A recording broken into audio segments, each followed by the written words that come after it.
ಅದರಿಂದ ಇವತ್ತು ಈ ಸರ್ಕಾರ ಮುಖ್ಯಮಂತ್ರಿಗಳು ಈ ಪ್ರಕರಣವನ್ನು ಎಷ್ಟು ಲಘುವಾಗಿ ತೆಗೆದುಕೊಂಡಿದ್ದೀರಿ.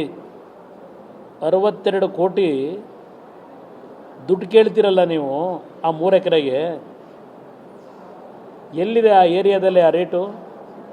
ನೀವು 3 ಎಕರೆಯಲ್ಲಿ ಏನೋ ಹೇಳ್ಕೊಂಡಿದ್ದೀರಲ್ಲ, ನನ್ನ ಜಮೀನು ನಮ್ಮ ಜಮೀನು, ನಮ್ಮನ್ನು ಹೇಳ್ದೆ ಕೇಳಿದೆ ತಪ್ಪು ಮಾಡಿ ಅದಂತೂ ಸೈಟ್ ಮಾಡಿಬಿಟ್ಟವ್ರೆ ಅಂತ ಹೇಳಿ ಅದಕ್ಕೆ ದಂಡ ತೆತ್ತವ್ರು ನಮಗೆ ಅಂತ ಹೇಳ್ತಾ ಇದ್ದೀರಲ್ಲ.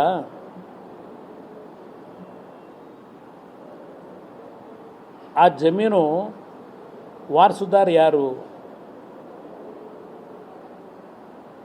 ಆ ಜಮೀನು ಇವತ್ತು ಯಾರ ಹೆಸರಲ್ಲಿದೆ?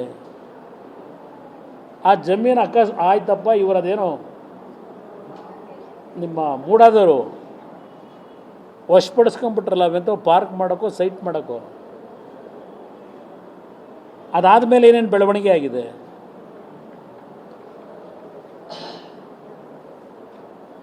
ದಾಖಲೆಗಳು ನಿಮ್ಮ ಹೆಲಿಕಾಪ್ಟ್ರಲ್ಲಿ ನಮ್ಮ ಬೈರ್ತಿ ಸುರೇಶ್ ತಂದಿರೋದು ಬೇರೆ. ಆಗಲೇ ದಾಖಲಾತಿಗಳು ಎಲ್ಲೆಲ್ಲಿ ಇಡಬೇಕು ಇಟ್ಟಿದೆ.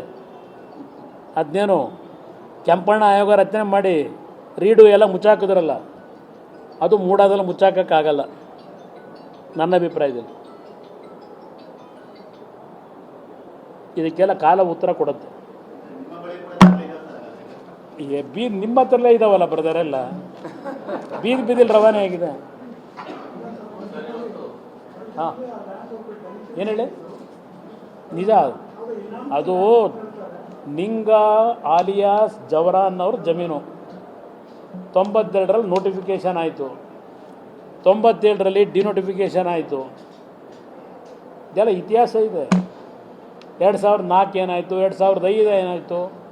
ಈಗ ಮುಖ್ಯಮಂತ್ರಿಗಳು ಇದು ಇವರ ಧರ್ಮಪತ್ನಿ ಹೆಸರಲ್ಲಿದ್ದಿದ್ದು ಅಂತ ಹೇಳ್ತಾರಲ್ಲ ಅಲ್ವೇ?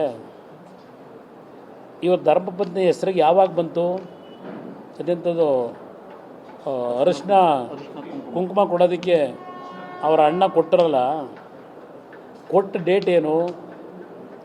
2013 ಚುನಾವಣೆಯಲ್ಲಿ ನಿಂತಾರಲ್ಲ, ಆ ಚುನಾವಣೆ ನಿಂತಾಗ ಈ ಪ್ರಾಪರ್ಟಿ ಘೋಷಣೆ ಮಾಡ್ಕೊಂಡವ್ರ? ಚುನಾವಣೆಗೆ ಅರ್ಜಿ ಹಾಕಬೇಕಾದ್ರೆ